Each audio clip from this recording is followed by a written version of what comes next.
നേരം വെളുക്കുമ്പം എന്റെ അച്ചായൻ കിണറ്റിൻകര കാണും. തൊട്ടിയാണോ? സ്വഭാവം വെച്ച് നോക്കുമ്പോ തൊട്ടിയാ, പക്ഷെ അതല്ല. കാരണം എന്താന്ന് വെച്ച് കഴിഞ്ഞാൽ അപ്പത്തിന് ഒരു ശൈലി എന്ന് ചോദിച്ചു കഴിഞ്ഞാൽ ഈ കിണറ്റിൻകര കയറിയിരുന്ന പല്ല് തേക്കും. മനസ്സിലായില്ല മച്ചി. എടാ, അതായത് ഈ ഓരോരുത്തർക്കും ഓരോ ഇതാണല്ലോ. ചോദിച്ചാൽ ഇങ്ങനെ മറ്റേ കിണറ്റിന്റെ കരയിലോട്ട് കയറി കാലകത്തോട്ടിടും. എന്നിട്ട് അവിടെ നിന്ന് ഇങ്ങനെ പല്ല് തേക്കും. അപ്പൊ വെളിയിൽ നിന്ന് പല്ല് തേച്ചാ പോരെ? അച്ഛൻ ഒത്തിരി നേരം നിൽക്കാൻ പറ്റത്തില്ല. എന്താ? കാലയിൽ നീര മുട്ടിയറട്ട് തന്നെ നിൽക്കുന്നുണ്ട്.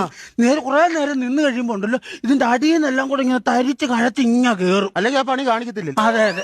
അവിടെ നിന്ന് ഇങ്ങനെ ഒരു ദിവസം ഇങ്ങനെ പല്ല് തേച്ചുകൊണ്ടിരുന്ന സമയത്ത് ഞാൻ പറഞ്ഞ അച്ഛാ അന്റെ കഴിക്കാൻ പുട്ടെടുത്ത് വെച്ചേക്കുന്നു പറഞ്ഞു. പുട്ടാണോ ഈ പഴമില്ലെന്ന് ചോദിച്ചോണ്ട് ചാടി ഒരു എഴുന്നേപ്പ്. പിന്നെ ഞാൻ കേൾക്കുന്നത്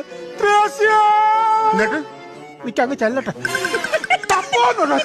ബ്ലുമെന്നല്ലേ കേക്കണ്ടേ? വെള്ളമില്ലാത്ത കിണറാണ്. അത് ഞാൻ ഒരു 100 പ്രാവശ്യം ഞാൻ പറഞ്ഞിട്ട് അതിന്റെ മണ്ണേ കയറി ഇരിക്കരുത്. ഞാനിങ്ങനെ നോക്കുമ്പം തവള പാറപ്പുറത്ത് ഇരിക്കുന്ന പോലെ ഇരിക്കുവാ എന്റെ അച്ഛൻ.